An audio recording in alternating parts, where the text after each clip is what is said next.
ओम नमः शिवाय सभी को।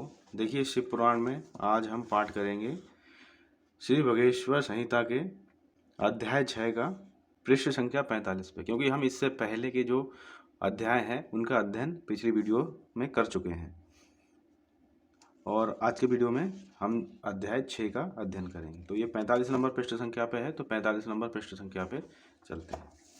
तो देखिए, 45 नंबर पृष्ठ संख्या पे हम आ गए और अब हम करते हैं पाठ का प्रारंभ। अध्याय है 5 कृत्यों का प्रतिपादन, प्रणव एवं पंचाक्षर मंत्र की महत्ता, ब्रह्मा विष्णु द्वारा भगवान शिव की स्तुति तथा उनका अंतर्ध्यान। ब्रह्मा और विष्णु ने पूछा, प्रभु, सृष्टि आदि 5 कृत्यों के लक्षण क्या हैं? ये हम दोनों को बताइए। भगवान शिव बोले, मेरे कर्तव्यों को समझना अत्यंत गहन है, तथापि मैं कृपा पूर्वक तुम्हें उनके विषय में बता रहा हूँ। ब्रह्मा और अच्युत, सृष्टि, पालन, संहार, तिरोभाव और अनुग्रह, ये 5 ही मेरे जगत संबंधी कार्य हैं जो नित्य सिद्ध हैं। संसार की रचना का जो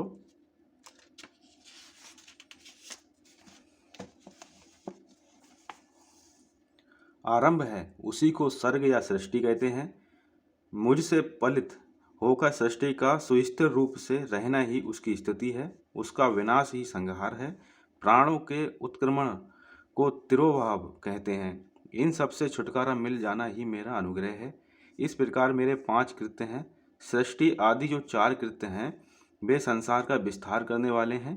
5वां कृत्य अनुग्रह मोक्ष का हेतु है। वह सदा मुझ में ही अचल भाव से स्थिर रहता है। मेरे भक्तजन इन 5 कृत्यों को 5 भूतों में देखते हैं।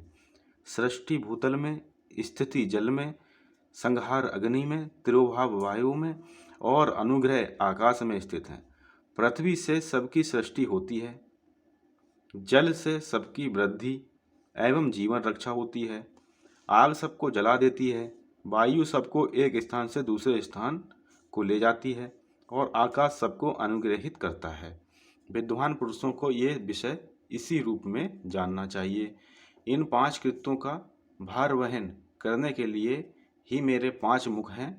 4 दिशाओं में 4 मुख हैं और इनके बीच में 5वां मुख है। पुत्रों, तुम दोनों ने तपस्या करके प्रसन्न हुए मुझ परमेश्वर से सृष्टि और स्थिति नामक 2 कृत्य प्राप्त किए हैं। ये दोनों तुम्हें बहुत प्रिय हैं। इसी प्रकार मेरी विभूति स्वरूप रुद्र और महेश्वर में 2 अन्य उत्तम कृत्य संहार और तिरोभाव मुझसे प्राप्त किए हैं, परंतु अनुग्रह नामक कृत्य दूसरा कोई नहीं पा सकता।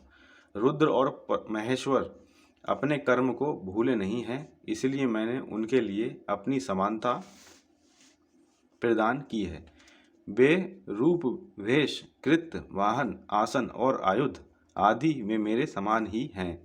मैंने पूर्व काल में अपने स्वरूप भूत मंत्र का उपदेश किया है, जो ओमकार के रूप में प्रसिद्ध है। वह महामंगलकारी मंत्र है। सबसे पहले मेरे मुख से ओमकार, ओम प्रकट हुआ, जो मेरे स्वरूप का बोध कराने वाला है। ओमकार वाचक है और मैं वाच्य हूँ। यह मंत्र मेरा स्वरूप ही है। प्रतिदिन ओमकार का निरंतर स्मरण करने से मेरा ही सदा स्मरण होता है।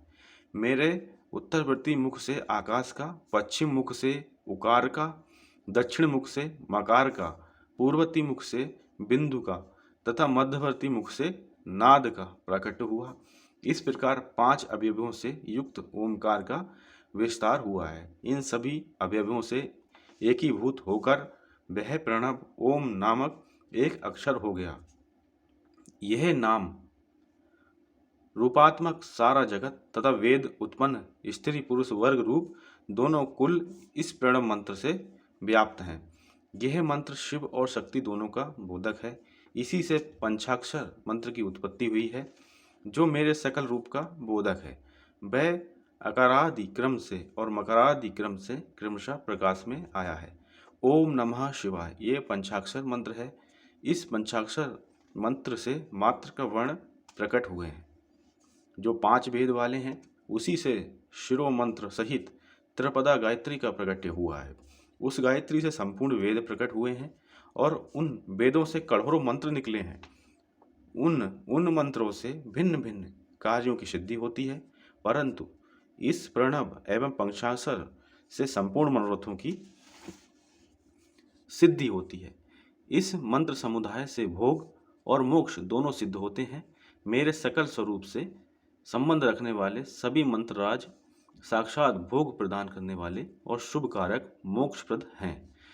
नंदीश्वर कहते हैं, तदनंतर जगदम्बा पार्वती के साथ बैठे हुए गुरुवर महादेव जी ने उत्तराभिमुख बैठे हुए ब्रह्मा और विष्णु को पर्दा करने वाले वस्त्र से आच्छादित करके उनके मस्तक पर अपना कर कमर रखकर धीरे धीरे उच्चारण करके उन्हें उत्तम मंत्र का उपदेश किया। मंत्र तंत्र में बताई हुई विधि के पालन पूर्वक 3 बार मंत्र का उच्चारण करके भगवान शिव ने उन दोनों शिष्यों को मंत्र की दीक्षा दी। फिर उन शिष्यों ने गुरु दक्षिणा के रूप में अपने आप को ही समर्पित कर दिया और दोनों हाथ जोड़कर उनके समीप खड़े हो उन देवेश्वर जगत गुरु का स्तवन किया। ब्रह्मा और विष्णु बोले, प्रभु आप निष्कल रूप हैं, आपको नमस्कार है। आप निष्कल तेज से प्रकाशित होते हैं, आपको नमस्कार है। आप सबके स्वामी हैं, आपको नमस्कार है। आप सर्वात्मा को नमस्कार है, अथवा सकल स्वरूप आप महेश्वर को नमस्कार है। आप प्रणव के वाच्यार्थ हैं, आपको नमस्कार है।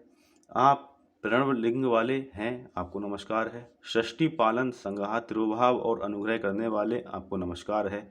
आपके 5 मुख हैं, आप परमेश्वर को नमस्कार है। पंच ब्रह्म स्वरूप 5 कृत्य वाले, आपको नमस्कार है। आप सबके आत्मा हैं, ब्रह्मा हैं। आपके गुण और शक्तियाँ अनंत हैं, आपको नमस्कार है। आपके सकल और निष्कल 2 रूप हैं। आप सद्गुरु एवं शंभु हैं, आपको नमस्कार है। इन पदों द्वारा अपने गुरु महेश्वर की स्तुति करके ब्रह्मा और विष्णु ने उनके चरणों में प्रणाम किया। महेश्वर बोले, आर्ध नक्षत्र से युक्त चतुर्दशी को प्रणव का जप किया जाए तो वह अक्षय फल देने वाला होता है। सूर्य की संक्रांति से युक्त महाआद्रा नक्षत्र में एक बार किया हुआ प्रणव जप कोटि गुणे जप का फल देता है। मृगशिरा नक्षत्र का अंतिम भाग तथा पुनर्वसु का आदि भाग पूजा, होम और तर्पण आदि के लिए सदा आर्द्रा के समान ही होता है, ये जानना चाहिए। मेरा या मेरे लिंग का दर्शन प्रभात काल में ही, प्रातः और संगम मध्याह्न के पूर्व काल में ही करना चाहिए। मेरे दर्शन पूजन के लिए चतुर्दशी तिथि निशीत व्यापनी अथवा प्रदोष व्यापनी लेनी चाहिए, क्योंकि परिवर्तनी तिथि से संयुक्त चतुर्दशी की ही प्रशंसा की जाती है। पूजा करने वालों के लिए मेरी मूर्ति तथा लिंग दोनों समान है, फिर भी मूर्ति की अपेक्षा लिंग का स्थान ऊंचा है। इसीलिए मुमुक्षु पुरुषों को चाहिए